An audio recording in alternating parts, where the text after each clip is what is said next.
bom dia a todos novamente, bom dia a todas. Estamos novamente na plenária final da Conferência Municipal de Educação, que aborda o tema Inclusão, Equidade e Qualidade, compromisso com o futuro da educação brasileira. Para quem não estava na primeira live, meu nome é Kathleen Arcanjo, sou coordenadora da Educação Infantil do município de Sobral e está aqui ao meu lado, a professora Edna Lima. Bom dia, Edna. Bom dia, Kathleen. Estamos de volta, então. Para quem não me conhece, eu sou Edna, estou atualmente coordenadora de Ensino Fundamental 1 da Secretaria da Educação de Sobral e é um prazer estar com vocês novamente. Por medida de segurança, nós estamos realizando nesta conferência no modelo híbrido, com uma representação limitada de pessoas presencialmente lá na Escola Estadual de Educação Profissional Lísia Pimentel Gomes e outros participantes de forma virtual, né, aqui através do canal da Secretaria da Educação no YouTube. É isso, então nós estamos vendo aí, Edna, a composição da mesa, nós estamos vendo aí o secretário, o professor Herbert Lima, deputado federal Edilvan Alencar, senhor Wilton Bezerra de Fraga, diretor-geral do campus de Sobral do IFCE, professor Daniel Costa, coordenador regional de desenvolvimento educacional da Sexta Crédito, professor Amauri, diretor-presidente da Escola de Formação, e vamos diretamente a Ana Emília, né, a nossa diretora da escola que está recebendo esse público, Lísia Pimentel, e vamos então para ouvir ao vivo de lá. Bom dia a todos. Queria cumprimentar aqui o deputado Edilvan Alencar, agradecê-lo pela presença, pela disponibilidade e pelo aceite do convite de estar participando da nossa Conferência Municipal de Educação. Queria cumprimentar aqui e agradecer a presença do professor Amauri Gomes, que é o nosso diretor da Escola de Formação de Professores e também presidente do Conselho Municipal de Educação. Queria cumprimentar aqui a diretora Ana Emília, que além de muito competente, experiente, uma grande parceira e colaboradora da educação de Sobral, ainda está aqui sendo a nossa anfitriã, nos recebendo com tanto carinho, com tanta atenção para a realização dessa conferência. Queria cumprimentar o professor Reginaldo, que representa aqui o diretor do Instituto Federal de Educação e Ciência, que esteve pela manhã representando as instituições de ensino superior, além da professora Marta, que está ali também presente da UNOPAR, que representa as instituições públicas e privadas de ensino superior do município de Sobral. Queria cumprimentar e agradecer a presença da Daniele, que representa aqui o segmento da sociedade também muito importante para a educação do nosso município, em particular as escolas de Sobral prezam por essa relação que é a interlocução com as famílias, e no caso dela, mais particular ainda, representando aqui o grupo de mães amigas, que eu tenho a honra e a alegria de quase periodicamente recebê-las na Secretaria de Educação, pleiteando pautas importantes do atendimento educacional especializado. Bom, acho que todos já aqui cumprimentados e representando os seus segmentos, a minha fala, na verdade, é muito breve. Eu tive a oportunidade de acompanhar a abertura inicial com as falas de todos esses representantes que estão aqui presentes pela transmissão que foi feita pelo canal do YouTube, e estou tendo a honra agora de, em nome deles e, ao mesmo tempo, em nome do nosso convidado especial, participar desse momento da palestra de encerramento. A realização da Conferência Municipal de Educação, além de cumprir um protocolo obrigatório e de dispositivos legais, onde cada município, assim como as instâncias estaduais e a própria instância nacional, precisa estabelecer como interlocução de propostas, de diretrizes, é um momento também de construção e de aprendizado. É por isso que eu queria, de maneira muito especial, agradecer aqui a presença de diretores, especialmente aqui José Alves, que representa aqui os diretores do município, Kleber e os demais. Gostaria também de cumprimentar e agradecer a presença dos coordenadores pedagógicos, alguns aqui da educação infantil, representando os segmentos do ensino fundamental 1 e 2.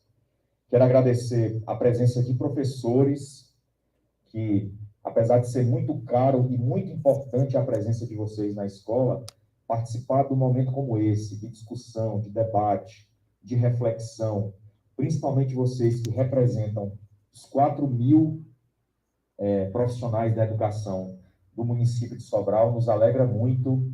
Muito obrigado pela presença de vocês aqui nesse evento. Quero cumprimentar também o segmento dos secretários escolares, da área administrativa das escolas, da Escola de Formação de Professores de Sobral, que representa a nossa política de formação continuada, e os técnicos e a equipe da Secretaria de Educação, que estão aqui na organização desse evento, assim como também mantiveram a conexão desde o início da manhã, das 7h30, tanto no canal do YouTube, como nas salas de Google Meeting, onde a parte virtual dessa conferência acontece. Bom, hoje nós estivemos aqui organizados e distribuídos em 3 eixos para dialogar sobre diretrizes, princípios, propostas e características que convergem para linhas de trabalho dentro da educação do município de Sobral, mas também que fazem a gente refletir sobre novos desafios. E eu queria aqui encerrar minha fala trazendo esses novos desafios para essa conferência de encerramento e para a plenária final. O primeiro desafio, e esse é um desafio recente, é a superação desse momento que nós estamos atravessando por conta da pandemia. Apesar do imenso esforço, do grande trabalho feito pelos educadores, que tiveram que se reinventar nos seus espaços de casa, transformando muitas vezes a sua cozinha, a sua sala, o seu quarto, uma extensão da sala de aula, para oferecer o ensino remoto emergencial. E nós somos muito gratos e reconhecemos muito esse trabalho que foi feito por todos os professores e educadores do nosso município nesse momento da pandemia. Nós temos muito a recuperar em relação ao aprendizado dos estudantes. Todas as medidas que nós estamos tomando agora, do retorno gradual, do atendimento em contraturno, da ampliação do tempo integral, da complementação de materiais didáticos e da própria implementação de novos currículos de língua portuguesa, matemática, ciências, vão fortalecer mais ainda esse momento. E isso só vai ser possível através dos dispositivos de avaliação diagnóstica, que tanto por meio do governo do Estado, como também através do município de Sobral, nós estamos implementando e diagnosticando, avaliando esse momento de retomada das aulas dos nossos alunos. Outro desafio importante também, que vai para além desse momento, são desafios que nós já vimos na trajetória, no caminho de superá-los. Dentre eles, é compreender, fortalecer e entender que o local da escola é de aprendizagem, que a política educacional precisa fortalecer, valorizar, capacitar e dar oportunidade aos profissionais, mas que o desenvolvimento cognitivo, apesar de muito importante e de continuar sendo a nossa prioridade, não é o único caminho que a gente tem que trilhar frente aos novos desafios, especialmente da sociedade. É por isso que Sobral vai se tornar, na próxima semana, o primeiro município do Brasil a ter um psicólogo em cada unidade escolar.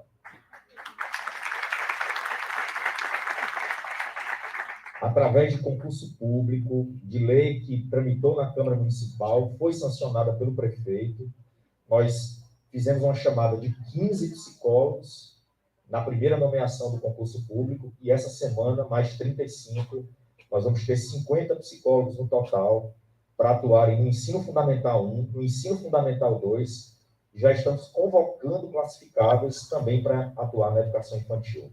A gente sabe que a política de alfabetização tem que ser prioritária, que a escola, o foco da escola tem que ser a aprendizagem e o desenvolvimento cognitivo dos estudantes, mas desenvolver também competências sociais, emocionais, afetivas, não só nos alunos, mas também nos profissionais da educação. A gente compreende que vai ser mais um salto e uma grande possibilidade da gente promover nos estudantes uma formação humana, ampla e que esteja dialogando com aqueles conceitos da amabilidade, da tolerância, do respeito às diferenças, da abertura ao novo, e é isso que a gente espera fortalecer com as competências socioemocionais. E o terceiro desafio é olhar para as oportunidades de aprendizagem, de implementação de novos currículos, de laboratórios de tecnologia, como a gente tem trazido para as escolas, mas também desafiar Sobral, e essa parceria entre o Estado e o município é uma parceria fundamental para que a gente consiga elevar mais ainda os nossos desafios de ensino e de aprendizagem e, consequentemente, buscar melhorar mais ainda as condições de aprendizagem dos nossos alunos.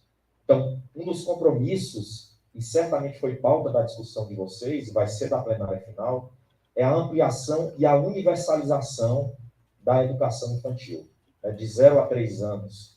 Infelizmente, no Brasil, o atendimento não chega a 24%, Sobral já alcançou 55% de atendimento, ou seja, o dobro da média do Brasil, mas a gente tem muito a avançar para alcançar a universalização, ou seja, garantir que todas as crianças de 0 a 3 anos estejam atendidas em centros de educação infantil, tanto na sede como no distrito. Outro desafio importante, que deve ter sido ponto de pauta das discussões, é a ampliação e a universalização do tempo integral. Nós tínhamos exatamente há 4 anos e meio atrás 2 escolas de tempo integral no município de Sobral, de ensino fundamental 2. Hoje são 12.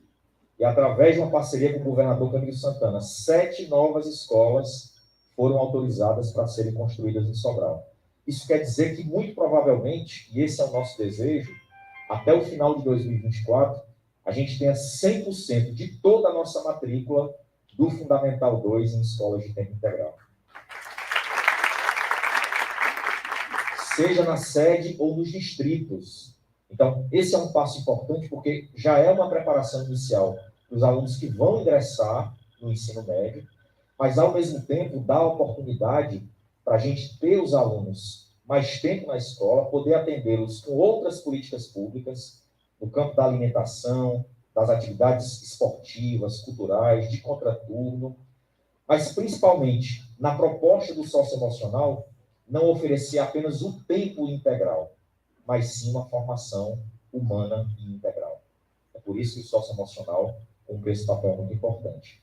E, por último, eu não poderia aqui deixar de agradecer publicamente a 2 pessoas que são muito representativas da educação de Sobral e, ao mesmo tempo, da educação pública do Ceará e do Brasil. Primeiro, a diretora Ana Emília, que pela segunda vez consecutiva,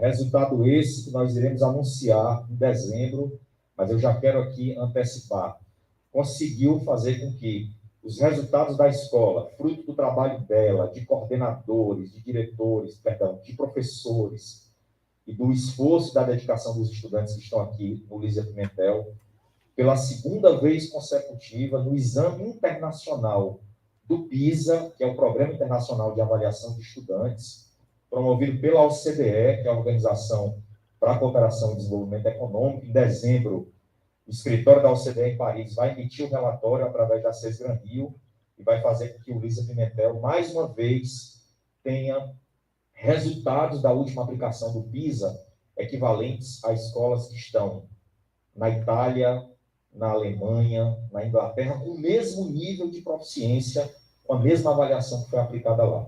Isso quer dizer que mesmo estudantes que estão no município do Nordeste do Brasil, do interior do Ceará, conseguem avançar e se desenvolver cognitivamente com as mesmas habilidades. Então, parabéns à diretora Ana Emília. No PISA de 2017, o Lísia Pimentel já tinha alcançado resultados bastante expressivos. Em 2019, a avaliação foi aplicada novamente. Infelizmente, por conta da pandemia, tanto a equipe da OCDE de Paris como da CES Gran Rio, no Rio de Janeiro, não conseguiu divulgar os resultados em 2020, mas até o final do ano a gente pretende fazer uma sessão solene e a entrega do reconhecimento. E, por último, eu gostaria aqui de agradecer a presença, mas, ao mesmo tempo, destacar o trabalho, a militância, a postura e, em especial, a defesa pela educação pública do Ceará, mas também do Brasil, do deputado Edilvan Alencar.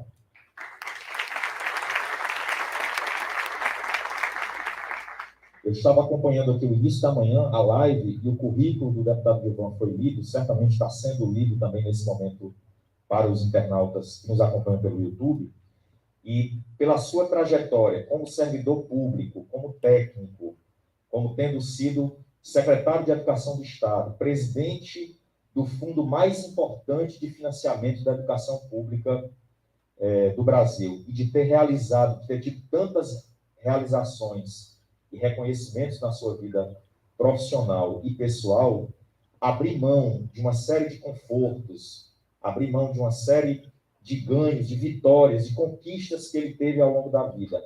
E, mais uma vez, se dedicar a uma causa da educação pública, criar algo que era inimaginável dentro da Câmara dos Deputados. Um segmento, uma bancada, uma vertente que olha para as questões da educação. Como muitos outros segmentos também são representados. Mas, infelizmente, no campo educacional, e eu digo até por uma postura própria, muitas vezes os educadores têm um certo preconceito, um certo distanciamento da política, mas é através da política o nosso único caminho de pleitear, de debater, de buscar conquistas, seja para os profissionais da educação, ou seja para os próprios estudantes. E o deputado Edilvan nos representa muito bem, com uma excelente postura, com pautas relevantes e, principalmente, com a sensibilidade e com o carinho que ele tem pela educação do Estado do Ceará. Então, muito obrigado, deputado Edilvan, pela presença, parabéns pelo seu trabalho, e você nos representa. Obrigado.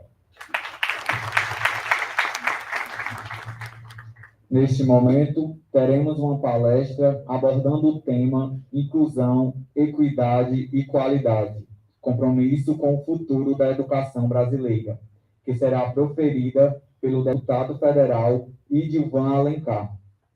Edilvan Alencar é deputado federal pelo Partido Democrático Trabalhista, PDT, do Ceará. Foi eleito com 154.338 votos, sendo o 6º candidato mais votado no Estado nas eleições de 2018. Graduado em Engenharia Civil pela Universidade de Fortaleza, Unifor, é mestre em Gestão e Avaliação da Educação Pública pela Universidade Federal de Juiz de Fora. Antes de atuar no Congresso Nacional, Edilvan Alencar foi secretário de Educação do Ceará por 10 anos, 8 como executivo adjunto, 2007 a 2014, e 2 como titular, 2016 a 2018. Foi ainda presidente do Fundo Nacional de Desenvolvimento da Educação Básica, entre 2015 e 2016. Na Câmara dos Deputados, Edilvan é membro titular da Comissão de Educação, coordenador de ensino médio na Frente Parlamentar Mista da Educação, e foi vice-presidente da Comissão Especial do Fundeb. Teve atuação destacada na aprovação do novo Fundeb, o principal meio de financiamento da educação brasileira, agora com mais recursos e incluso na Constituição. Entre os projetos de lei que apresentou na Câmara Federal, é autor da proposta que criou a Lei de Conectividade, lei essa número 14.172/2021, que custeia internet e equipamentos de estudantes e professores da rede pública de ensino de todo o Brasil. É o relator do Sistema Nacional de Educação, o SUS da Educação, o mais importante mecanismo de regulamentação de educação do país. Deputado Edilvan, seja bem-vindo. Obrigado por ter aceito o nosso convite. Boa palestra.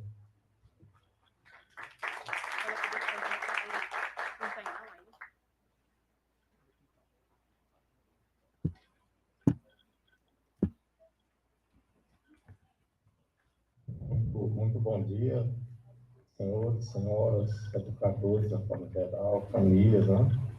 Queria agradecer esse honroso convite aqui do Amaury, do nosso secretário Everett, né? Para mim é uma honra estar aqui em Sobral. Eu morei aqui 4 anos e sei do que vocês fazem para a educação desse município. São exemplo nacional. Algumas pessoas pensam que eu sou de Sobral, na Comissão de Educação. De o de Sobral, eu fico calado, não nego não. Melhora a Câmara dos Deputados, que você quer de Sobral, para a educação. Então, muito grato pelo convite. Este jovem, simpático, secretário de Educação de vocês, Heber, trabalhou comigo. Quanto tempo é? 4 anos. Ele já pensava um pouco antes do tempo naquela época. Hoje, o tema da vez é educação livre à distância. Então, o que esse cidadão fez? Ele pegou um imóvel, que era um prédio, e transformou, de fato, no equipamento importante a educação à distância. Só para você ver a sapiência desse rapaz. E aí o Ivo, que eu também mando um abraço, levou ele aqui para conduzir o destino de Sobral, e eu fico muito feliz com sua atuação. Não só por ser uma pessoa muito preparada, mas especialmente por a simpatia, por a conversa, a salvando de todo mundo. Isso é muito importante. A educação, isso faz uma diferença, essa energia. Então, um grande abraço. Aqui conosco a Daniele, que tem um papel importante, especialmente nesse segmento que ela representa, né? Que está sendo atacado por o homem lá. Né? E, né, também está aqui o Reginaldo, né, da universidade. E está aqui a Ana Emília, né, que responde essas críticas infundadas com trabalho. Tem uma trajetória bonita de ajudar quem? As pessoas mais humildes, mais pobres. Então, está aí. Fala tudo esses resultados do PIS, os resultados do Enem, do IDEB. Então, parabéns, seu amigo do meu coração, você sabe disso. Então, vamos nós. Eu quando fui convidado para essa palestra, né, estava muito assunto. Aí, quando foi ontem, eu liguei, vou para Sobral. Então, vou logo chegar de noite para estudar, passar a manhã estudando. Aí quase que eu perco a hora. Porque eu sei da importância que é falar para vocês. Não estou falando para qualquer público, não. É um público muito seleto. São pessoas inteligentes, pessoas proativas, que produzem um resultado muito bom. Então, eu fui estudar para estar aqui com vocês. Estou lá como deputado federal há 2 anos e meio. Um negócio complicado. Eu passei por outras atividades na minha vida, mas essa é o maior desafio. Eu queria iniciar parabenizando quem escolheu esse tema. Ó, inclusão, equidade, igualdade. A gente escuta muito essas palavras, soltar o vento. Elas estão aí ancoradas como compromisso. Né? Compromisso para esse futuro presente, digamos assim. Né? Futuro presente. E aí, assim, quando a gente olha para essas palavras e para refletir, a gente consegue ver alguns pontos adicionais, né? Mas aqui, essa parte conceitual, né? Que às vezes essa inclusão é ninguém ficar de fora, mas é ninguém mesmo. É ninguém mesmo, Daniel. Quando a gente falta para incluir, não é voltar dentro da sala de aula, não. Não é isso, não. É acolher, né? E segregar não é incluir, ministro da Educação. Segregar não é incluir de forma alguma. Muito pelo contrário. Isso aí é exclusão, é preconceito. E a gente está aqui para denunciar isso. Isso aí era para ter pegado o beco também, mas está lá ainda. A inclusão tem que estar acompanhada da equidade. E o que é essa questão dessa equidade, né? O que é essa equidade? Duas escolas têm os mesmos insumos, produzem resultados diferentes, iguais. Eu falo da equidade de resultados. Queria que a gente pensasse um pouco sobre isso. A importância. E nessa pandemia, esses conceitos ganharam um valor maior. Né? Inclusão. O sagrado direito à educação na pandemia era para quem tinha equipamento de informática. Né? E eu sempre mostrava um dado que é da PNAD. O último censo, né, no tempo que tinha censo do IBGE e censo de quem estava no comando, perderam 2 censos. Mas a Open diz o seguinte: quem mora em Brasília, né, aquela cidade, né, em 97% das pessoas tem equipamento e tem internet. Brasília, né? Quem mora na zona rural do Nordeste cai para 25%. 25%. Nem sequer tem inclusão nesse momento de pandemia. E eu conversava com o diretor aqui de Caiçara, que ele disse: na minha escola é zero. Essa média é 25%, é provável que algum seja 80% ou seja 40%. Isso aqui é ninguém, viu, na minha escola. Aqui na Caiçara, aqui, ali perto do Bela Cruz, de Cruz. Só para a gente entender como esses conceitos, mais do que nunca, devem ser um compromisso do presente e do futuro.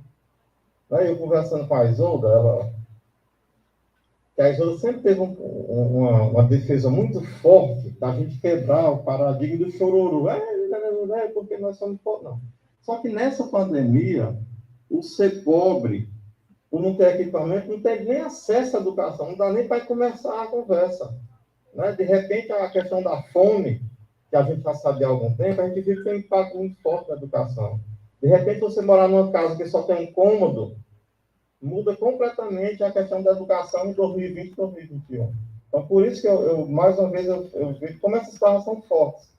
Elas ditas soltas, sem reflexão, não parecem nada, mas quando você para pensar, você entende a riqueza do que a gente está pensando agora e está discutindo. Então, eu coloco essa questão da inclusão e esse movimento do governo federal de excluir, isolar, é totalmente contrário na contramão do mundo.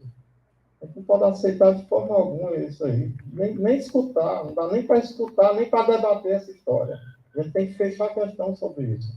De forma alguma, as pessoas que têm necessidades especiais podem estar excluídas. Nós não podemos aceitar isso como política educacional de forma alguma em nenhum estado, em nenhum município. Pelo contrário, quando você vai para a questão da equidade, aí você dá mais apoio. Então, é essa a defesa que a gente faz no dia a dia. E essa inclusão, ela combinada com a equidade, a gente precisa investir mais onde mais precisa. Né? E eu coloco esse ponto já trazendo a questão da igualdade. E essa igualdade não é uma cópia, não é que eu tenho que ser cópia, mas eu falo de igualdade muito na questão de possibilidade e probabilidade. Na chance, eu nem falo na oportunidade, eu falo em chance mesmo. E eu fico pensando nessa questão do Enem. O Enem é um exemplo clássico. É a mesma prova, é igual para todo mundo. Isso é igualdade? Quando o aluno chega no Enem, ele já teve toda uma trajetória até chegar aquele dia. Algum por escolhas próprias, outro por um contexto já pronto. Então, vamos entender esses conceitos num sentido bem amplo. Né? E eu acho que é por isso que nós estamos aqui reunidos, para a gente entender, para a gente ser assertivo em relação a esses processos todos. E eu coloco para vocês um contexto que traz esses dados de forma bem real. Vamos falar dessas mesmas 3 palavras, agora apresentando dados, por favor.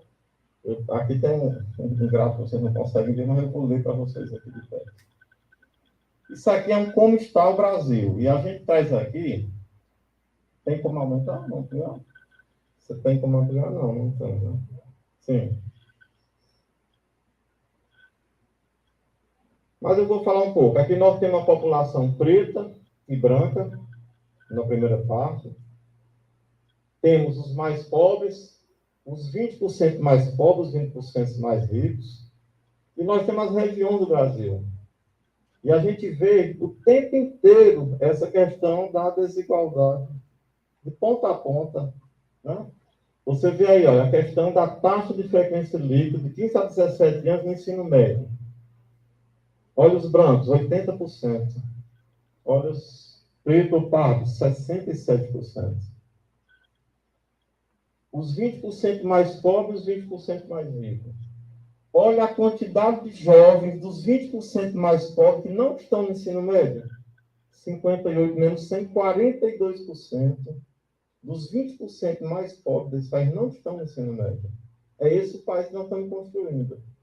né? E agora viemos descobrir que tem pobre nesse Brasil por causa da pandemia.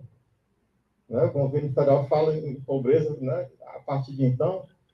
Olha as regiões do Brasil, olha a desigualdade, olha o nosso Nordeste, apesar de todo esse movimento que tem sido feito.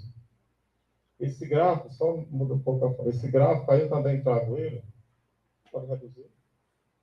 Esse gráfico, ele é um gráfico da Fundação Getúlio Vargas, eu vou deixar essa apresentação depois com o Maurício para ele distribuir com vocês. Então, é esse o retrato do Brasil. Quando a gente fala de igualdade, de inclusão, de desigualdade, a gente mostra esses dados mais fortes. Eu quero apresentar um outro gráfico que também retrata esse ponto. Se eu puder ampliar, igual você fez outra vez, eu te agradeço. O que eu estou colocando aqui nesse gráfico é a quantidade de horas que, ao final do 5º ano, uma criança de família que está nos 10% mais ricos tem em relação aos 10% mais pobres. Olha a quantidade de horas, 5.131 horas até o 5º ano adicional. E de onde é que vem essas horas? 166 aprendizado na internet. 1.240 em atividade nas férias escolares das pessoas mais ricas. 936 aprendizado com a família. Olha o capital social do povo. Família faz uma diferença. Nessa pandemia, a gente sabe, nós vimos claramente. Os pais mais escolarizados, e o pai que está lá passando fome, desempregado com auxílio emergencial, aí vai se preocupar com a tarefa do filho. E olha essa questão da educação infantil. Olha a diferença. Quase 2.000 horas. Por isso que o Everest está aí nessa peleja para conseguir. Olha só, a educação infantil. Creche pré-escola, quase 2.000 horas. Olha a atividade extracurriculares. Então, é isso o país que existe. É isso aí. A gente falar de Enem igual para todo mundo, falar de oportunidade, é preciso estudar mais e ler mais para a gente entender o que acontece nesse Brasil. Agora, isso aí cria um ciclo, né? Esse jovem, ele vai, é a chamada inequidade medida em horas. Aí esse jovem sai daqui, muitos não conseguem emprego, ou então conseguem um emprego não formal. O que ele escuta como resposta? Não tem educação, né? A resposta a culpa é da educação. A educação, que era para ser a solução, virá a desculpa mais fácil para as pessoas mais pobres. A gente fica nesse ciclo o tempo inteiro, não? O jovem nem consegue, porque a culpa é da educação, e não tem educação porque ele é pobre. É esse ciclo que tem que ser quebrado. A síntese dessas 3 palavras se resume nesse final. Né? Então, assim, como quebrar? Qual o nosso papel nesse processo? Qual o papel de um secretário de educação? Qual o papel de um deputado federal? Qual o papel de um gestor escolar, do professor, da família? Né? Então, assim, eu espero que vocês tenham refletido bastante e saído dessa questão do conceitual por dados. Né? Conceito, dados. E eu vou trazer, você pode passar um pouco um gráfico.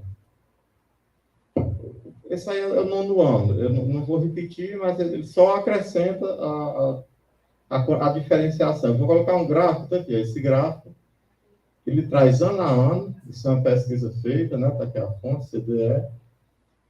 Ano a ano, até o 9º ano, a quantidade de horas a mais. E essa fala, depois eu vou casar um pouco com a educação em tempo integral, né? Que realmente se dissesse assim, Gilvan, qual era, se só tivesse uma ação para fazer a educação brasileira, a educação em tempo integral. Que, por sinal, esse nome era para ser patenteado. Aqui é assim, a escola estadual em tempo integral. Isso era para ser patenteado. Lá fora é só escola. Ela já é em tempo integral. Isso é uma invenção brasileira para diferenciar o que no mundo já é. Então, aqui nós temos as escolas em tempo integral. Então, vamos botar esse nome. Lá não existe isso, não. Lá é só escola, fora desse país. Eu vou trazer um pouco. Depois eu vou deixar um espaço para interagir com vocês, tá? Estou aqui me posicionando para ter um espaço para a gente debater. São algumas afirmações bem recentes, né? Já desse momento de pandemia. A questão dos que nem estudam e nem trabalham aumentou 5%, agora em 2020 e 2021. Isso é muito grave, 5%. América Latina, a parcela da ciência que não sabe ler e compreender um texto simples pode aumentar no nível de base de 51% para 62%. Isso significa 7 milhões e meio de crianças pobres no aprendizado. Dado do Banco Mundial recente, que ele publicou um estudo. Essa avaliação feita em São Paulo, os estudantes aprenderam só um terço do que era para aprender. E eu trago um dado aqui do Ceará, que não está aqui, mas eu trago. Em 2019, o segundo ano do fundamental, a quantidade de crianças que não sabia ler e escrever era 0,5%. Menos de 1. 2019. O novo diagnóstico feito agora, 100 municípios participaram. 15%. 15%. Eu tenho gritado ao Brasil sobre isso, mas não fui escutado na dimensão que eu falo. Eu tenho dito, isso é uma tragédia o que aconteceu. Isso é uma tragédia. Eu chamo isso de efeitos invisíveis da pandemia na educação. Invisível para mim, não. Para vocês também, não. Mas para o país isso é invisível. Infelizmente, nós contamos a quantidade de mortos, né? Já vai chegar a quase 600 mil. Né? Negaram vacina, negaram ciência, eles continuam negando. Não querem nem se vacinar. E quem não se vacinar, que vai comer pizza na calçada, porque não dá para entrar em estabelecimento. É para ser assim também no Brasil. Infelizmente, nós contabilizamos a quantidade de empresas fechadas, desemprego, mas na educação. Por isso que é invisível. Não há um programa. O ano passado, eu fiz algumas lives com professores da França, de Portugal. Eles já estavam com todo o plano de retomada das aulas, comprando conexão, plataforma. Aqui no Brasil, ainda hoje, se nega o direito à conexão estudante, professor e aluno.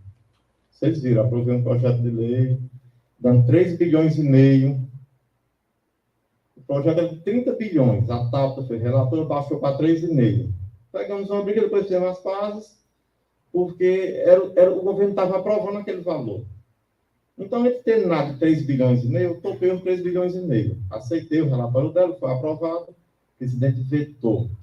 Por quê? Porque ele disse que era 30 dias para repassar o recurso. Então, quando ele chegou no 28º dia, ele vetou. Foi para o Congresso, derrubamos o veto. Quando faltava 2 dias, ele foi para o Supremo Tribunal Federal. Entrou com a Dilma para depositar o dinheiro. Né? Aí, para não depositar. Conversando com o STF, quando faltava aí o Supremo deu mais 30 dias. Quando faltava 2 dias, ele entrou com a MP, medida provisória, copiou o projeto, mas sem prazo para depositar o dinheiro. Né? Então, é esse um país que não enxerga a tragédia. E a gente dizer assim, essa tragédia vai comprometer o futuro de jovens e crianças, isso é pouco. Ele vai comprometer o futuro do país. É o PIB, senhores empresários. É o PIB, pode ser que assim vocês entendam e enxerguem. É a riqueza do país nos próximos anos. Né? E o que é que nós estamos fazendo, o que é que nós vamos fazer? Né? A grande questão, acho que o problema já está bem, né? Pelo menos para o mundo educacional, já está bem delimitado, já está posto, né? Mas ainda não está posto para a sociedade brasileira.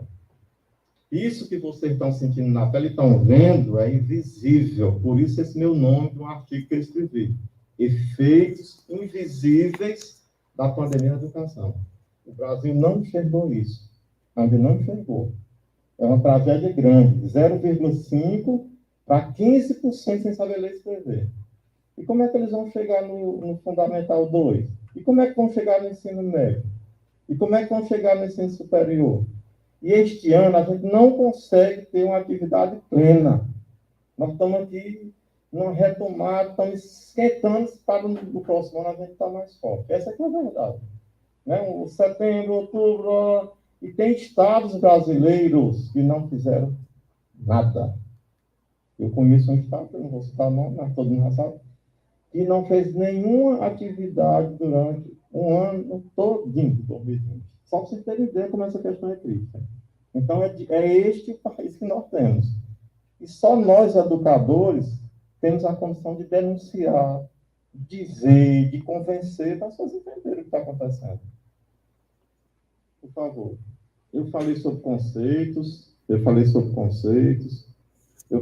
contexto, indicadores, e eu vou agora, junto com vocês, tentar saber, e agora, o que é que nós vamos fazer? Além de dizer para o Brasil que aconteceu uma tragédia da educação, os estudos dizem que são 4 anos, 8 anos para recuperar a aprendizagem, o que é que nós vamos fazer? E eu me permito a falar um pouco sobre isso. O Brasil, recentemente, sofreu uma reforma profunda na educação. Mexer na BNCC é mexer em tudo.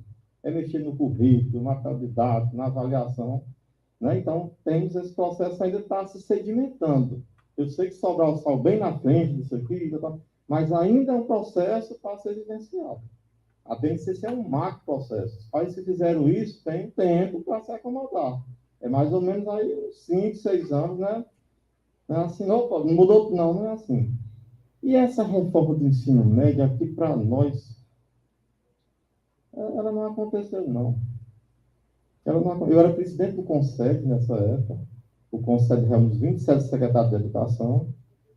Essa reforma, ela atende um propósito básico. O ensino médio tem conhecimento demais, conteúdo demais, e acabava não dando nem tempo ver esse conteúdo. E ela tinha itinerários formativos. Só que, de fato, isso não aconteceu. Né? Qual era a diretriz? O estudante pode escolher o itinerário formativo. Só que deixa ele escolher a área profissionalizante. Chega na escola, cadê o laboratório? Nenhum. Cadê os professores? Nenhum. Então, ela não vai acontecer para mim. Eu não sou contra ela, não. Sempre eu me posicionei, né? O Michel Temer era presidente, Maria Helena, o Mendonça, eu disse, olha, eu não vou fazer contraposição a essa reforma, não. Mas eu estou dizendo, ela não aconteceu, não vai acontecer se a gente não for real. E aí está aí, o ensino médio ainda, né, nessa vibe aí. Eu só faço um parênteses, quando eu vi o Herbert e gostei muito dessa questão dos psicólogos na escola. Eu lembro muito bem do dia que está aprovado do IVA, né? Isso é um projeto da Jandira, deputada do PCdoB, foi aprovado há muito tempo, e o Bolsonaro vetou. E nós temos um movimento para derrubar o veto. Eu lembro que foi uma quinta-feira, nós derrubamos esse veto. Uma quinta-feira. Então, articulando, junto com o Centrão, derrubamos o veto. Tá? Aí o IVA, cadê o dinheiro? Como é que eu vou pagar? Não, ele teve um DR pessoal comigo quando ele viu minha festa para derrubar desse veto. Eu disse, o dinheiro vem na sequência, vem com o novo Fundeb. Isso eu quero é ver. E agora, com muito prazer, eu discuto que Sobral é o primeiro município a implantar o psicólogo, né? Que bom ouvir isso, pois foi engraçado nesse dia. Mas eu falo um pouco aqui sobre... Né? Há uma lei aprovada pelo Congresso, e o presidente vetou, porque ele veta tudo que for a favor da educação, não passa nada, né? Mas tem professor que gosta de um cidadão desse, mas nós derrubamos o veto. Essa lei está para ser cumprida, mas cadê o cumprimento da lei? E aí Sobral sai na frente e dá um exemplo, dá um psicólogo em cada escola. Mas cadê o resto do Ceará, os municípios? Tá? E o resto do Brasil? Cadê os ricos estados do Sudeste? Por isso que a gente louva essa decisão. Sobre financiamento, ao final dessa palestra, eu trouxe uma cartilhazinha de umas 30, 40 páginas que eu vou entregar a cada um de vocês verem um pouco. Esta foi minha grande pauta como deputado federal. Foi por isso aí que eu me dediquei 2 anos do meu mandato parlamentar, 1 ano e 8 meses. O que acontece com esse financiamento? Ia se acabar em dezembro de 2020. O governo queria prorrogar e não queria dar R$1 a mais. Então, essa foi a maior vitória da educação brasileira nos últimos 40, 50 anos da história da educação brasileira. No contexto desse, nós conseguimos que a União saísse de 10% a 23% a mais de aporte no Fundeb.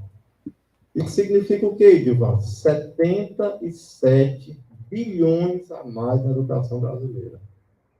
E aqui no Ceará, 17 bilhões. 2021, 2022, 2023, 2024.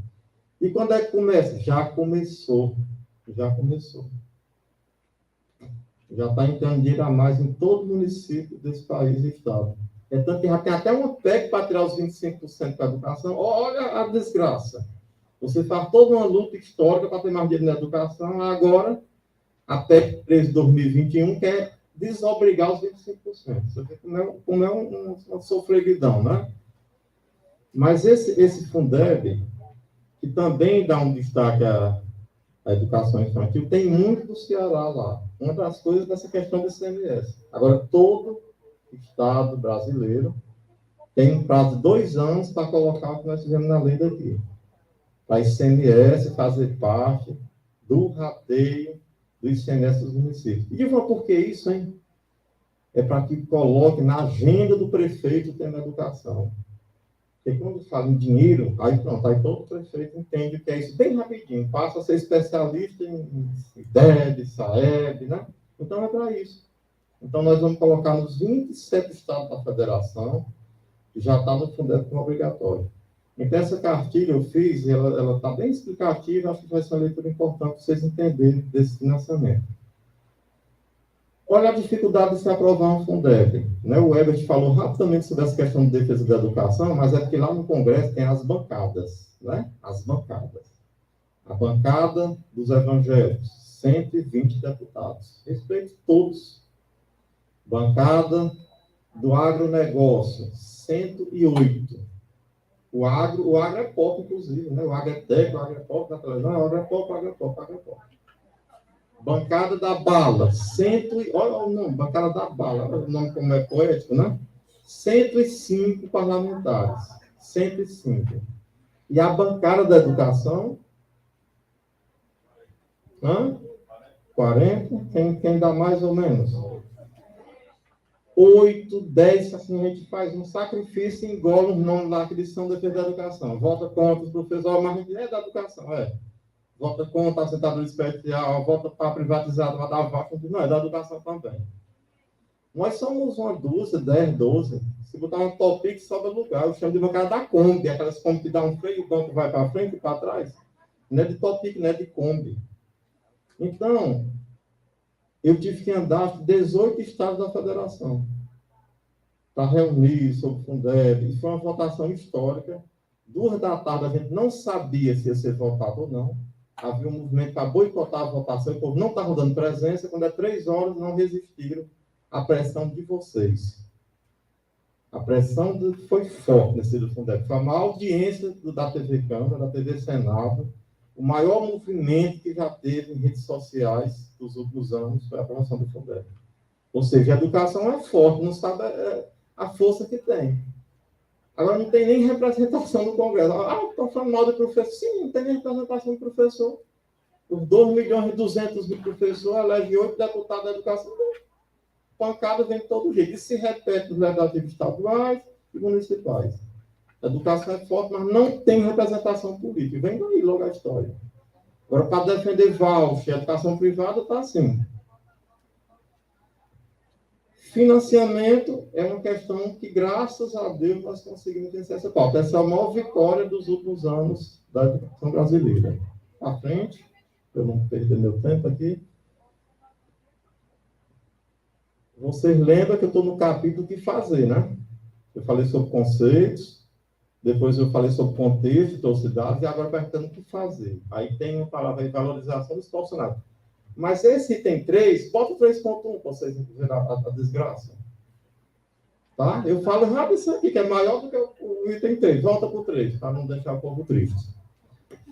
Bom, nós temos aí 2 pautas que estão aí na agenda. Secretário escolar, que são pessoas importantíssimas nas escolas. É a entrada do estudante e a saída. A gente quer um piso. Né? Eu sou relator desse projeto. E a gente quer um piso com reajuste igual ao professor. Os agentes de endemias conseguiram um piso sem reajuste. Aí virou subsolo o piso deles. Estão lá brigando por um reajuste. Criaram o piso, um valor fixo, aí está com 5, 6 anos que não sai do canto o piso. Então, esse piso eu coloquei no meu relatório. Quero um piso com um reajuste igual ao professor para a secretária escolar, que que é muito justo, que é muito merecido na escola. Esse que é dos precatórios, isso aí é uma lenda, né? Um capítulo, aquela seriado da Netflix com 10 episódios, que você pensa que tem outro episódio que aparece. Não, acabou. Tem um outro episódio que lançaram. Isso é uma dívida que a União tem com o Estado e municípios, e há 10 anos está na Justiça, e agora nós estamos ganhando. Estamos bem perto de ganhar. Né? Tem aí esses 2 últimos anos teve um movimento muito grande. Eu sou autor do projeto de lei. Autor não, eu sou relator 10.880, que é do deputado JHC, que é um projeto que já foi aprovado na Comissão de Educação e diz que 60% é para professor. Porque não tem nenhuma lei que diga nada sobre isso. Aí um juiz diz uma coisa, um juiz diz outra. Todo precatório tem uma história em cada município ao longo do tempo. O que aconteceu em Sobral não vale nem aqui para Meruoca, nem para Forquilha. É só de Sobral. Aí Forquilha tem história. Cada município tem uma história sobre isso. É uma história complicada, mas nós já temos uma vitória importante, que foi aprovada na Comissão de Educação. Falta a Comissão de Finanças e Tributação e CCJ. Se passar na 3, ele não é votado na Câmara, vai direto para o Senado. Por que isso eu não sei não. Sabe o que tem lá que a gente aprende com o tempo. Tem uns caminhos, né? E a gente consegue ver. E esse secretário escolar, já aprovamos na Comissão de Educação, também sou relator desse projeto, e tão importante. Agora, na verdade, assim, esse meu mandato parlamentar, eu não esperava defender a democracia, achei que estava tranquilo. Então, eu sou um deputado para defender a democracia. Eu não achei que era uma pauta importante, e hoje é. E também para defender as ameaças. Acho que a gente trabalha mais na defensiva do que no ataque. Olha aí o que tem aí de ameaças. Vamos nós. Vamos lá. Vamos começar por a pior de todas, que depois a gente vai minimizando as coisas ruins. Reforma administrativa. É a PEC proposta ministerial 32 de 2020. Ela tem 2 questões, assim, terríveis. 2. Primeira, diz, as carreiras que não forem exclusivas de Estado poderão ser terceirizadas. E o que é isto?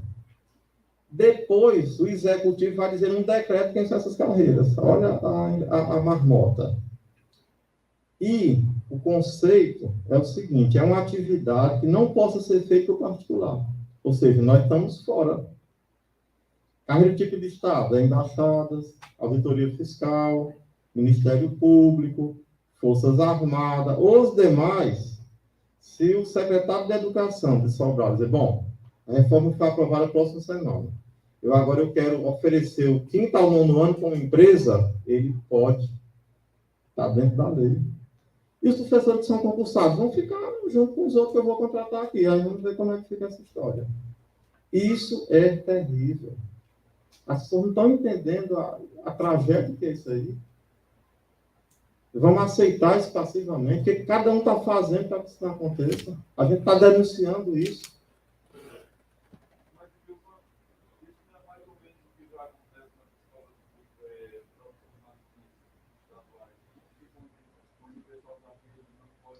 Eu vou até abrir espaço para interação, mas já vou aproveitar essa pergunta. Não, é completamente diferente. A escola aqui da Ana Emília é pública. É pública. Apenas a forma de contratação, que é um órgão do governo também. O CETEC é do governo do Estado. Aqui é uma empresa. Ele pode contratar uma empresa lá não sei de onde para vir aqui em Sobral. A mesma coisa com qualquer servidor público. Ele pode ficar escanteado. Isso é muito, muito, muito grave. E a segunda, agora por que eles querem isso? Para colocar os seus apadrinhados, né? Não vieram para acabar com a mamata, né? É isso que eles querem. É para o prefeito assim, ó, você não. É isso que eles querem. O outro ponto dela é o seguinte, ele diz que o prefeito municipal ou governador poderá reduzir a jornada de trabalho de qualquer servidor se não atingir a LRF em até 25%. Então é o seguinte, está ali o prefeito, olhou para as contas, disse, não estou atingindo ali, não gastei mais. Então, ó, vocês tudinho, 25% trabalhando a menos e ganhando a menos, obviamente. Não tem ampliação de carga horária, para redução de carga horária. É isso que essa reforma pode trazer para a gente. Você já pensou como isso é perigoso para a gestão pública, servidor público? Mas o movimento que está acontecendo ainda não é na intensidade que era para ser. Os servidores ainda estão meio tontos nessa história, levaram pancada e não sabem como reagir, mas é importante. Essa minha fala também é uma convocação para cada um de vocês. Vamos esclarecer, não vamos calar. Todas as formas de proteção são válidas. E de como é que é esta reforma? Ora, ela já foi aprovada na CCJ. Ela vai ser votada quando? A qualquer hora. Eu não sabia, terça-feira você vem para Sobral, você para Brasília. Pode entrar em pauta segunda, ela já está pronta para entrar em pauta. Por que não entrou? Porque eles estão contando votos. Eles têm que ter 306 votos para aprovar. Então ela pode ir para a pauta segunda, terça. E eles vão avisar, não precisa não, já está no ponto de ser votado. Eles vão esperar. Dia 11 de outubro, tem um feriado dia 12, ninguém sabe. A gente amanhece e não sabe o que vai acontecer. Essa é a realidade. Ainda tem essa covardia. Então, essa pauta é muito importante, a mobilização do servidor público. Redução de 25% e simplesmente não ter mais o serviço para fazer. Que pode ser através da empresa. Piso dos professores. Vocês sabem dessa história? Vocês viram a votação? Vocês sabem o placar dessa votação? O piso do professor é reajustado pelo valor Fundeb aluno ano, que no próximo ano é 12%. Aproximadamente 12%. E a inflação é só metade, é só 5% ou 6%. E esse reajuste é o que dá base para o reajuste geral de todo mundo. Então, eles querem mudar o reajuste do piso para não ter mais nenhum ganho real. Sair do Fundeb e ir para a inflação. E, Gilvan, como é que está isso? Já teve uma votação, não sei se vocês acompanharam, que foi 225 a 222. 3 votinhos minguados nós ganhamos. E rejeitamos. Só que já tem outro projeto de lei pronto. Vai ser votado quando? A qualquer hora. A qualquer hora. E essa questão de votação, eu vou fazer um parênteses aqui mais importante. Já estourei meu tempo, Matheus Sargento, mas eu vou acelerar. Essa questão de votação diz respeito a um negócio chamado emenda parlamentar, que não tem nos outros parlamentos. Na Europa, França, não existe. Agora, aqui existe e é usado para isso. O que acontece? Tem uma votação dessa aí de alguns deputados, né? Deputado está aqui, ó, tu tem aqui 6, 10 milhões de emenda parlamentar. Aí tu vai comprar trator, asfalto, aí o deputado vai entregar no interior e o povo tudo batendo palma. Meu povo, esse trator está passando na cabeça de vocês. Entendam? É essa a lógica da política brasileira. O deputado é muito bom, fez muito para essa cidade, fez às custas disso. De voltar para privatizar a Correio, de voltar para não ter vacina, de voltar para a desgraça do povo. Aí ele recebe um bônus. E o povo adora, bate palma, que coisa bonita, o trator, o asfalto. Não pode ser dessa forma, isso tem que ser esclarecido para as pessoas. E só nós, educadores, podemos fazer isso. O precatório nós ganhamos no Estado, que é para ser pago em maio, tudo bonito, a festa é pronta, PEC 23, dos calotes, uma PEC do calote. Não vamos pagar mais, a PEC diz. É uma PEC que é um calote sob o ponto de vista do credor e pedalada sob o ponto de vista fiscal. Não querem mais pagar os precatórios, querem pagar só 15% e o resto parcelar.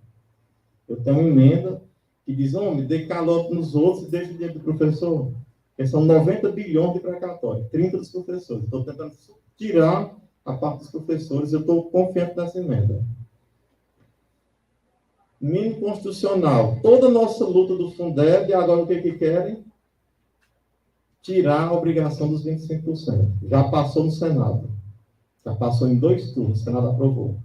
Com o voto contrário do Cid Ferreira Gomes. Eu estou contra. Ele e o Tasso. Então, já foi aprovado. Olha o perigo. Isso é uma janela perigosíssima. Estão dizendo no projeto que é só 2020, 2021. Se aprovado, depois eles prorrogam. Não podemos aceitar isso de forma alguma. Acho que já estou finalizando. E aí está a resposta mágica. Não tem outra saída para esse país a não ser tempo integral. Não existe em nenhum lugar do mundo. Tem que ser mais carga horária para todo mundo. O Brasil tinha que amanhecer 100% em tempo integral. E não tem prédio para tudo, é verdade. Ou então vamos dar aula de manhã presencial e à tarde o remoto. Isso exige equipamento, sim. Exige mais professores, sim. Existe dinheiro para professor, sim. E não tem outra saída. Porque se o professor tem X, eu não vai trabalhar manhã, tarde e noite para ganhar a mesma coisa. Não tem sentido. Então, enquanto não fizer essa equação, nós não vamos sair desse campo. Tem que ter tempo integral. Se não tem prédio para todo mundo, então vai ter ir manhã, tarde, noite, esse final de semana, feriado, o que for. Isso exige equipamento e hora extra para professor, mais professor, graficação, como queiram chamar. Não tem outra saída. Duvido que encontre outra saída para a aprendizagem. Pode passar? É o que eu tenho chamado de pacto pela recuperação da aprendizagem. É que essa tarefa é tão difícil que não dá só para o povo da educação sozinho cumprir. Tem que ter a classe política, tem que ter o Ministério Público, tem que ter as famílias, as mães, todo mundo junto para evitar essa tragédia, né? É buscativo, é cooperação. E tem um projeto de lei que é o 79/2021, já aprovado na Comissão de Educação, que é o PEDUC, que fala sobre isso. Tá? E já estou encerrando, pode passar para eu finalizar. Eu sou relator do Sistema Nacional de Educação, que é o SUS da Educação, é uma pauta estruturante, que na educação tem pautas que são de momento e pautas que são fundantes. A fundantes é o Fundeb, eu sou coautor da lei, e o Sistema Nacional de Educação, que eu tenho um relatório pronto para ser votado. Porque a questão de cooperar não pode ser da cabeça do prefeito de plantão, tem que ser uma obrigação, Estado, município, União, fazer pactuação. Tem município que sai 2 anos da zona rural, os alunos do Estado num e do município no outro. Isso é recurso público. No Fundeb dizer assim, não, a educação não precisa mais dinheiro, não. É só gestão, é só eficiência. Precisa de mais dinheiro e de eficiência. Conseguimos mais dinheiro, então chegou a hora da eficiência. Transporte, alimentação, comissão tripartida, e é essa a questão. Bom, eu vou finalizar minha fala, mas vou abrir um espaço para... Não sei se eu tenho espaço aí, acho que não tem mais não. Esgotei meu tempo, mas não vou atrapalhar o tempo de vocês, não. Tem algum... 2 perguntas só. Então, eu vou abrir as perguntas e depois eu passo a fala final. Obrigado. O Brasil já está com a mão mais levantada além da altura aí nessa... Pode, tem...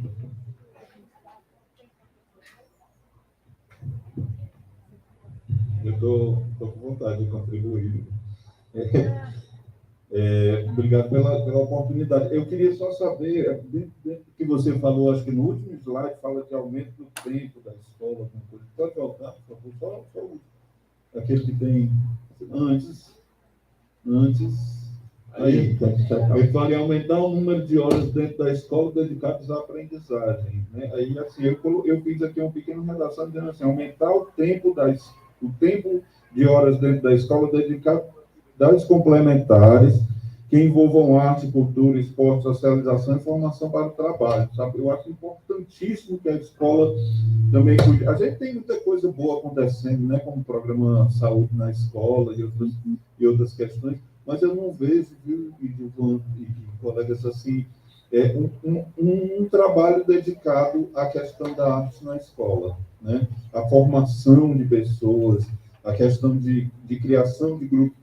E não é só a questão extracurricular, não, é curricular mesmo. Né? Tem um educador mineiro já falecido que ele propunha uma atividade pedagógica que ele chamava de educação para a vida via arte. Né? O Antônio Carlos Gomes da Costa, não sei se você conheceu, ele propunha essa atividade, né? Educação para a vida via arte. E é isso que eu proponho para as nossas escolas, que a gente realmente abra, né, para essas atividades. Agora eu vou falar como deputado. É meritória a sua colocação, complemento, viu? Está plenamente, está correto. Você quer falar também?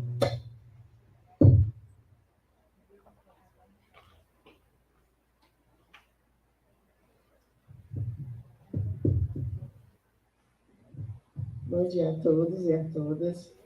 Parabenizar pela palestra e pelos esclarecimentos. E, assim, quanto é importante a informação e como você trouxe em relação às ameaças. As ameaças estão aí, né, estão diante dos nossos olhos, e o que a gente vem percebendo realmente é, qual seria a palavra?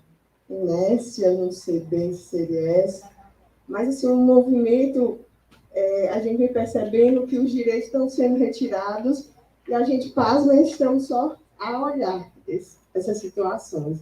Isso em relação à educação, a gente vem percebendo muito, né, quando se tem que lutar pelo Fundeb, como você falou, esse dia histórico, né, para que não se perda. E muitas das vezes foi comentado, gente, se o Fundeb, né, Fundeb, como é que vai ser essa educação? Como é que os municípios vão propor esse processo de educação? Né? E em relação à educação especial, que é a defesa que a gente faz aqui como grupo Mães Amigas, que são mães de pessoas autistas, a gente precisa entender que os meninos não atrapalham. Né? A convivência com o diferente é justamente isso que nos propôs como sociedade. Eles precisam estar na escola, eles precisam serem respeitados, e os direitos de acessibilidade, como pessoas com deficiência, precisam ser respeitados e efetivados. Parabéns pela sua luta, deputado Ivan. Acho super importante, como você nos falou, de um projeto em relação às pessoas, né, à família da pessoa com autismo, que realmente requer, né, uma dedicação maior, e aí parabenizo pela iniciativa, e pensar, gente, como cidadão, realmente, não há como se pensar em políticas públicas sem pensar em política partidária. Eles são os nossos representantes, estão lá para elaborar as leis que precisam ser efetivadas, e a gente, como cidadão, precisa refletir referente às nossas escolhas. Obrigada.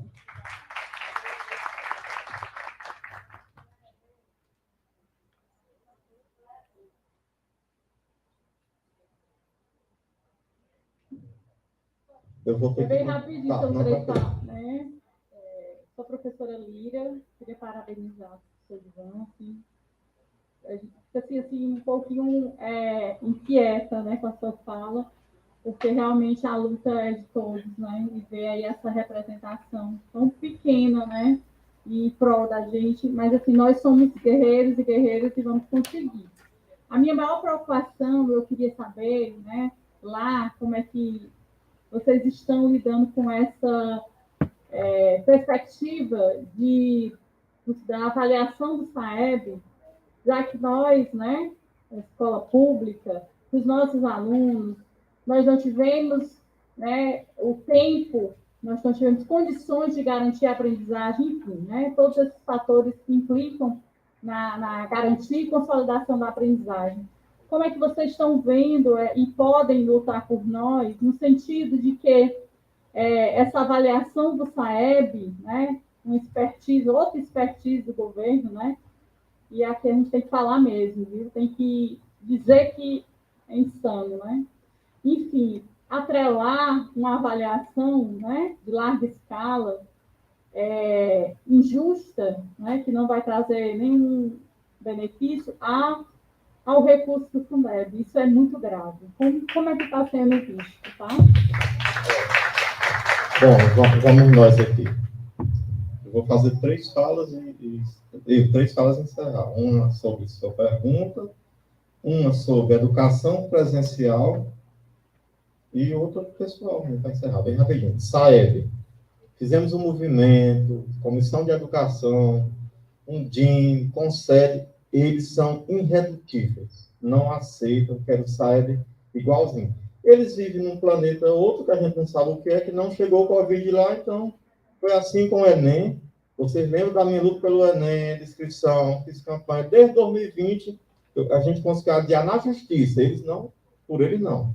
Agora quiseram punir quem faltou o Enem. Eu fui para o projeto de lei, fui para o Supremo, consegui mais uma vez outra vitória.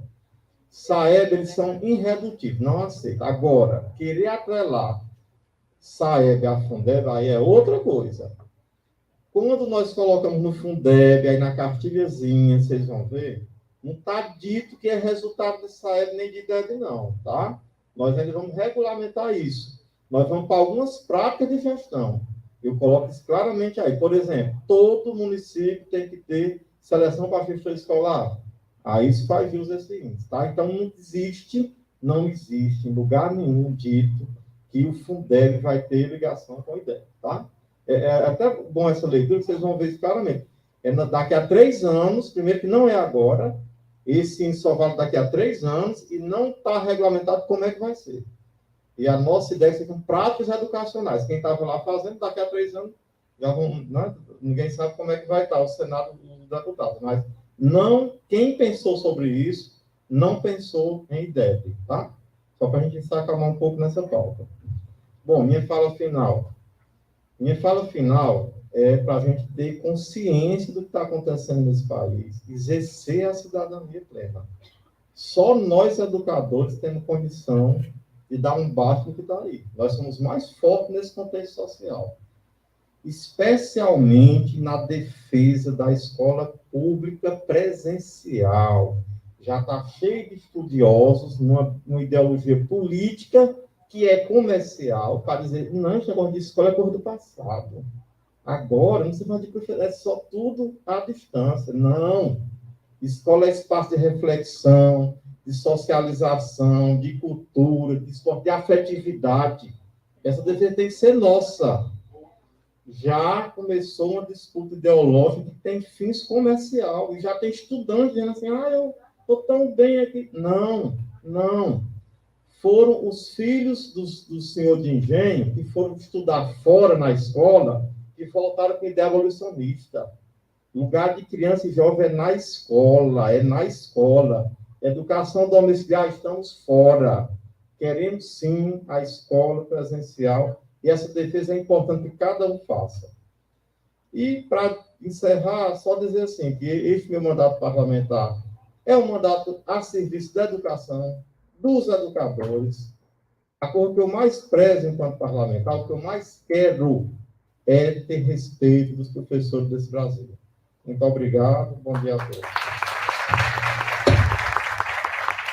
Agradecemos ao deputado Edilvan pela sua presença e pronto atendimento à nossa solicitação.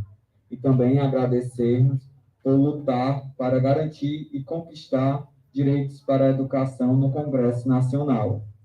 Convidamos o secretário da Educação de Sobral, Herbert Lima, e o diretor-presidente da Escola de Formação, SPAPEG, e presidente do Conselho de Educação, Amaury Gomes, para fazerem a entrega de uma placa de homenagem de Sobral para o deputado Edilvan Alencar, em reconhecimento pelo seu esforço e trabalho em prol da educação brasileira e de Sobral.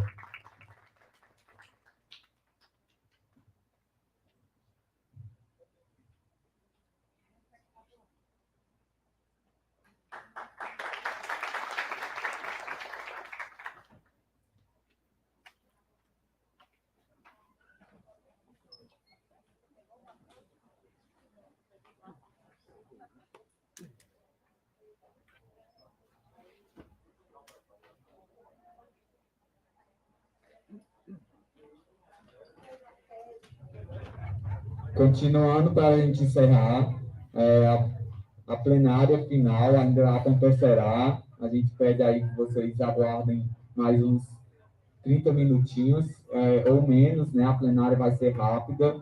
A gente só vai eleger os delegados que já foram aqui nomeados. A gente vai chamar aqui acima os delegados para a conferência estadual. Como gestor da educação básica, o diretor Kleber,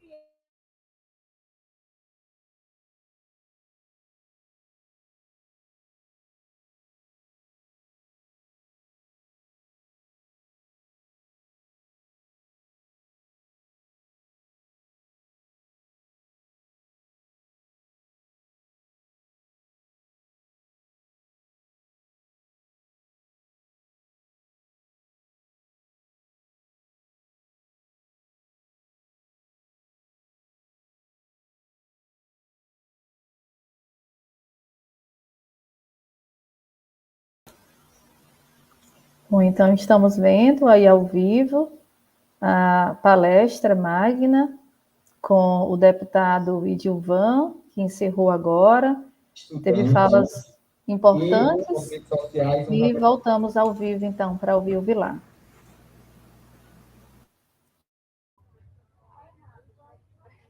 Mas é o que tem no regimento estadual. Aí a gente só pode a confederação estadual. É o que foi solicitado por eles.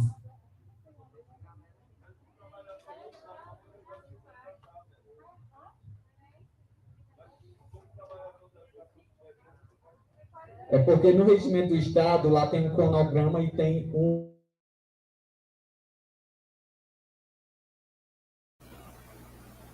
Então, nós estamos acompanhando aí a organização para a votação dos delegados, né? Também gostaria de ressaltar a excelente palestra, né, do deputado Idilvan, né, do contexto que ele trouxe para nós, que eu acho que não é novidade, né, do quanto tem acentuado as desigualdades, sobretudo nesse contexto de pandemia, né, Kathleen? Mas também as lutas, né, dele lá na Câmara, né, dos Deputados, os desafios, né, que eles têm enfrentado, ele que é bastante ativo, né, na luta pela educação. Nós queremos, então, parabenizá-lo e agradecer, né, por todo o seu trabalho, por toda a sua luta em prol da educação. Isso.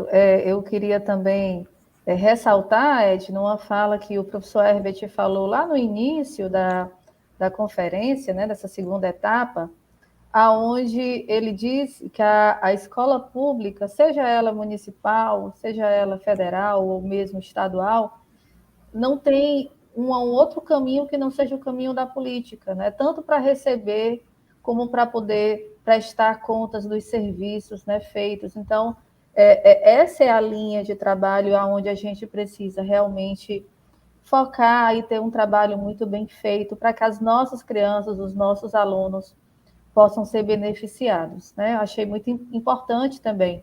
E, Edna, estamos sendo acompanhados aqui, a conferência, pelo Brasil inteiro, viu? Tem gente aí de Minas Gerais, do Pará, gente aqui do nosso estado, do Crato, de várias cidades aqui próximo ao município de Sobral. E isso é muito positivo, tá bom? É verdade, Kathleen, né? Temos realmente aqui muita gente nos acompanhando, e estamos também acompanhando os comentários, né, aqui no chat virtual, né, ao vivo aí, muitos elogios, inclusive para o deputado Idilvan, muitas reflexões. Acho que é um momento que de fato traz todo mundo, né, para a pauta, para a discussão, para a reflexão, né? E eu também queria lembrar, né, da fala do professor Herbert, quando ele ressaltou a importante parceria, né, da rede municipal com a rede estadual aqui em Sobral, né, do trabalho que o município tem feito, do esforço que tem feito para garantir, de fato, né, que os meninos saiam com qualidade para o ensino médio, com aprendizagem de qualidade. Falou de todos os investimentos do município, né, da organização dos currículos, não é, de tudo que o município vem garantindo aos nossos alunos. Claro que durante esse contexto de pandemia não foi com a velocidade que a gente esperava, mas é importante dizer que o nosso município não parou, né? A gente estava em constante atividade, inclusive tentando estar em ligação com os alunos, com as famílias. Ele falou das competências socioemocionais, que foi algo que foi bastante trabalhado nesse momento de isolamento social, né? Então, as escolas tinham um trabalho bastante intenso, né, com as famílias e com os alunos para garantir realmente, né, que essa relação escola e família não se perdesse em nenhum momento, né? Acho que nós estamos agora quase nos encaminhando para o final, Kathleen. Nós vamos deixar ali o grupo encerrando os trabalhos, não é? Vão agora eleger os delegados. Então, eu já queria aqui me despedir de vocês, agradecer por essa manhã aqui com vocês, né, que estão nos acompanhando, e também a você, Kathleen, pela parceria de sempre, a equipe de comunicação que fica sempre aqui com a gente, tá bom? Um beijo para vocês, um bom restante de manhã, um bom final de semana, e a gente se vê aí nos próximos eventos. É isso, Edna. Estão agora encerrando os trabalhos na Conferência Municipal de Educação, na eleição dos 8 delegados, né, dos eixos referentes às competências que foram listadas aqui, do documento, referência, e a gente vai encerrando, a gente aguarda, né, aí que vocês tenham gostado dessa live de hoje, e agradecemos, né, toda a equipe de comunicação, agradecemos a todo o trabalho que foi feito e que a educação seja a base de todos os princípios aí que nos regem. Tá bom? Então, até mais, até qualquer dia. Até mais, gente.